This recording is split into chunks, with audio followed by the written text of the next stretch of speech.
holds the key to a better understanding and accommodation with our environment.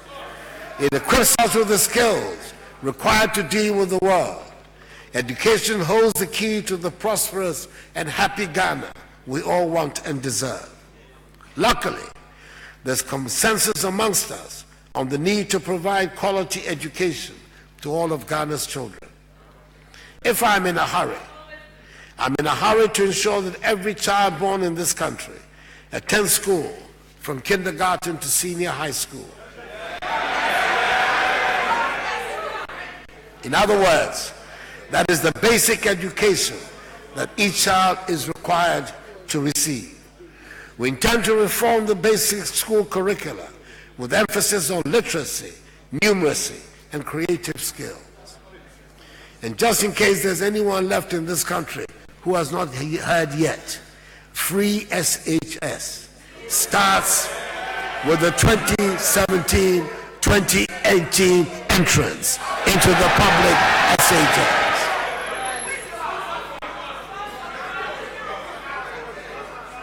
We shall embark upon a vigorous expansion and re-equipping of technical, vocational, and agricultural schools, and line all TVAET under the Ministry of Education to ensure standardization. The teaching of mathematics and science will take pride of place in all schools as we aim to make understanding of the scientific basis of life a central plank in our schools. We will thus make the use of ICT a central feature of our national life. Mr. Speaker, my government shall place teachers at the center of quality education and encourage professionalism amongst them. There will have to be some legislative reforms to ease some of the bottlenecks at the district level of supervision. By the way, teacher trainee allowances will be restored. When the Minister of Finance comes to read the budget, we keep our promises, just as we will ensure that our sports development is hinged on the revival of school sports. Mr. Speaker, there has been far too much tension in the education sector. It is in everyone's interest that the school experience is a happy one for children, teachers, and parents alike. The happy and skilled population that will drive the path to development starts at school. We aim to provide the key to prosperity in our schools. Mr. Speaker, we have to be healthy if we are to make a success of the plans and aspirations we have. The National Health Insurance Scheme remains the best option we have devised to ensure that as many people as possible have access to health care in our clinics and hospitals. The scheme is not in a good state, and there are too many providers that are owed money. They are threatening to opt out and stop offering their services to the most vulnerable in our society. We shall restore the National Health Insurance Scheme to good health. And yes, the Minister for Finance will restore the allowances to trainee nurses in the budget. Order. Mr. Speaker, government will work with Parliament to pass the Affirmative Action Bill to increase women's involvement in decision-making at all levels and enable us to achieve our current objective of 30% participation of women in public appointments. Mr. Speaker, the time has come to enforce the Disability Act and ensure its compliance, which will begin with access to public buildings for the physically challenged. The Minister for Local Government will also see to the implementation of the District Integrated Social Services Program for children and families and vulnerable adults.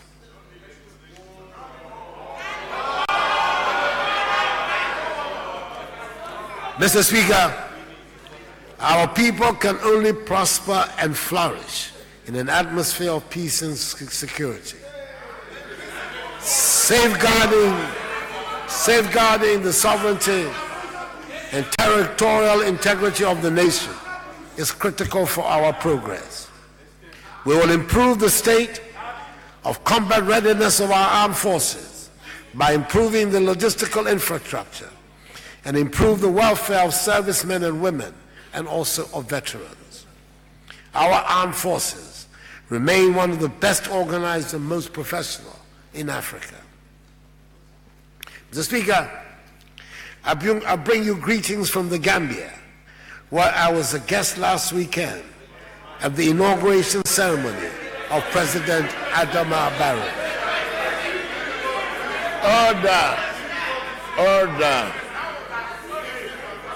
Order. Ghana should always take its membership of ECOWAS seriously, as its viability advances our national interest. One of the first issues that came to my attention as soon as I assumed office was the request from ECOWAS to send a military contingent from Ghana as part of the ECOWAS mission in the Gambia, ECOMIG, to help to resolve the post-electoral impasse in that country. Senegal was to provide 3,150 troops, Nigeria 509, and Ghana 210 troops. I assented to the request as it involved large issues of regional stability and the preservation of democracy and rule of law in a member state. Ghana sent 208 troops. The mission succeeded in creating the necessary environment for the rule of law to be maintained and for the rightful transfer of authority to the newly elected president. I saw with my own eyes how popular that event has been in the Gambia and how popular is the ECOWAS mission. Currently, ECOWAS has now put forward a new mandate which involves reducing the force to one of 500 soldiers intended to be a stabilization force. As from yesterday, 20th February, Senegal will provide 250, Nigeria 200, and Ghana 50 troops in the force. Presently, Mr. Speaker, about 3,000 Ghanaian soldiers are involved in peacekeeping operations around the globe. We need to do more to keep their morale high and empower them. We have decided that they should be paid their allowances at post and not on their return. I'm glad to say that this new regime of payment has been applied to the case of the Gambian deployment.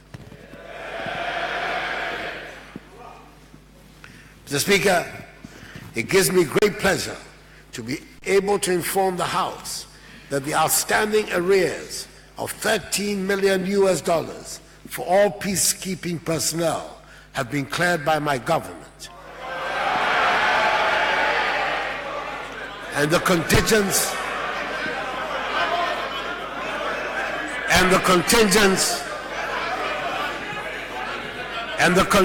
in the Gambia have been paid all their allowances in full. And the contingents in the Gambia have been paid all their allowances in full.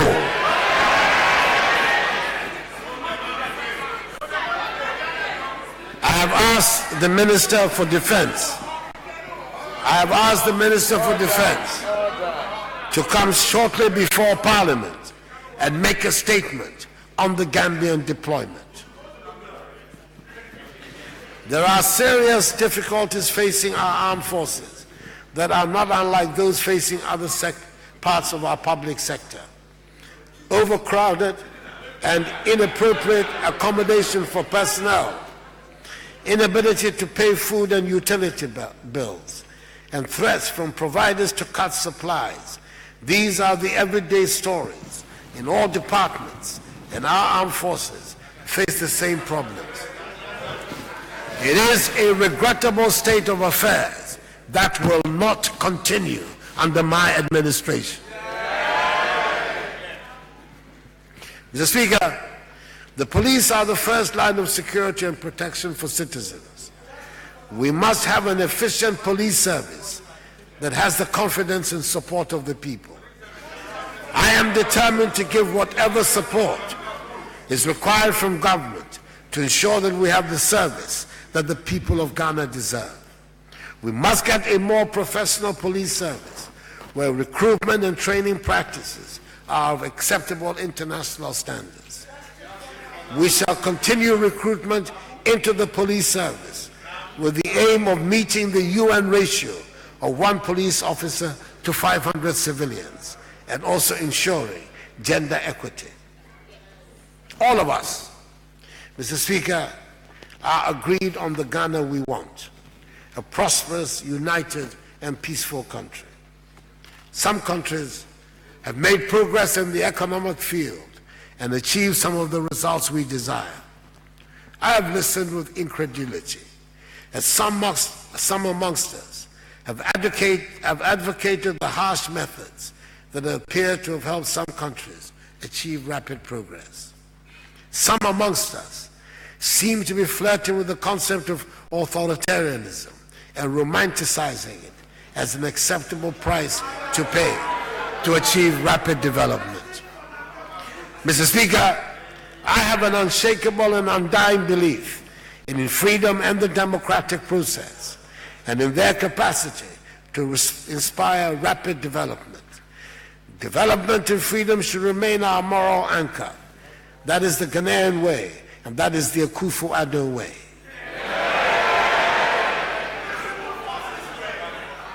Mr. Speaker, the rule of law should remain our guiding and unbending principle.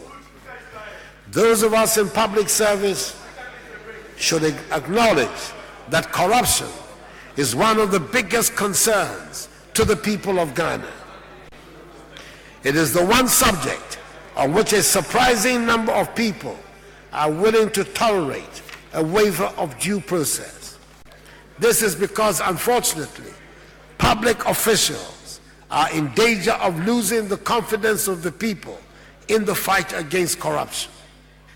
There is a perception that all public officials are part of a great scam to defraud the public and that they protect each other. It is in everybody's interest that the fight against corruption is transparent and has the support of the public. Mr. Speaker, the Office of the Special Prosecutor has been shown to work in other places, and I shall be bringing legislation before the House for its rapid establishment. I am satisfied that the office will be established in a manner consistent with the Constitution. In like manner, I shall propose for legislation amendments to the current asset declaration regime to make it more effective. Mr. Speaker, the people of Ghana have voted for change. All the various arms of government should recognize this strong desire on the part of the people for change. We continue along the path of business as usual at our own risk. Mr. Speaker, my personal belief in and adherence to the concept of the separation of powers is well known, and I do not intend to interfere in any way in the affairs of Parliament or the judiciary. But I'll be failing in my duty if I fail to say what needs to be said. Mr. Speaker, all three arms of government, the executive, the judiciary, and the legislature, need to take cognizance of the clear desire of the people of Ghana for change. All three branches must change the way we do things. I ask this honorable House to take a candid look at itself and consider changing the way it conducts its business if needed.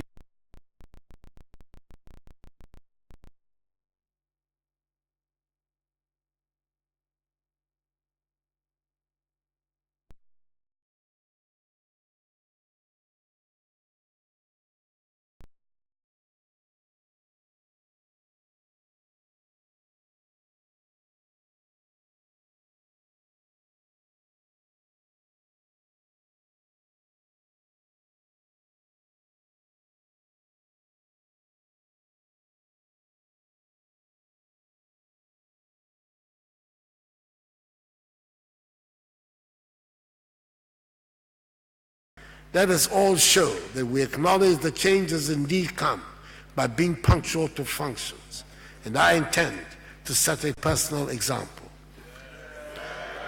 The other area of our lives which we can and should start making a change is the care of the environment. We are in danger of destroying our blessed country. Ours is a beautiful country. If we claim to love our country, we must take care of the lands, the trees, the water bodies, and the animals. They are all part of what makes Ghana. The change we have voted for demands that we adopt better and sustainable sanitation habits and learn to protect and preserve our environment.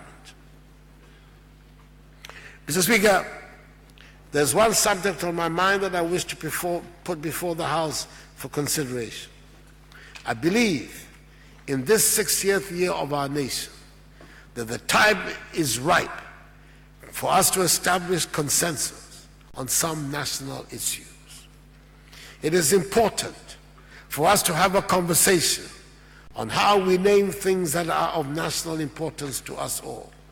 I speak of the seat of the presidency and Founders' Day. In my view, it is not right that 60 years after independence, these matters are still at large. It does not inure to the dignity of the Ghanaian Republic that such matters have become subject to political football. I believe we have to settle these matters once and for all, and in due course, I propose we have a national conversation and dialogue to this effect, which hopefully will end in legislation that will reflect the national consensus. Mr. Speaker, in a few days' time, we shall mark the 60th anniversary of the independence of our nation. Ebenezer, thus far has the Lord brought us. Mr. Speaker, we all know where we want Ghana to be, and we are aware that we are not where we want to be or ought to be. We also know of the big dreams of our forefathers to build a self-reliant and self-sustaining nation that will take pride of place amongst the community of nations. This anniversary provides us with the opportunity to reflect on our past and plan for the future. This is the Ghana we see, a new Ghana. We will put in place policies that will deliver sustainable growth and cut out corruption. We will set upon the path to build a Ghana that is not dependent on charity, a Ghana that is able to look after its people through intelligent management of the resources with which it has been endowed. This is our path, and this path offers a new Ghana. This Ghana will be defined by integrity, sovereignty, a common ethos, discipline, and shared values. It is one where we aim to be masters of our own destiny, where we mobilize our own resources for the future, breaking the shackles of the Gettysburg colonial economy and the mindset of dependency, bailouts, and extraction. It is an economy where we look past commodities to position ourselves in a global marketplace. It is a country where we focus on trade, not aid, a handout, not a handout. It is a country with a strong private sector. It is a country that recognizes the connectedness of its people and economy to those of its nation, of its neighbors. This requires a forward-looking vision for our country, enabling us to confront our challenges and embrace our opportunities, not one fastened in the rear-view mirror. It is a Ghana beyond aid. Mr. Speaker, thank you, and may God bless our homeland Ghana and make her great and strong.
down.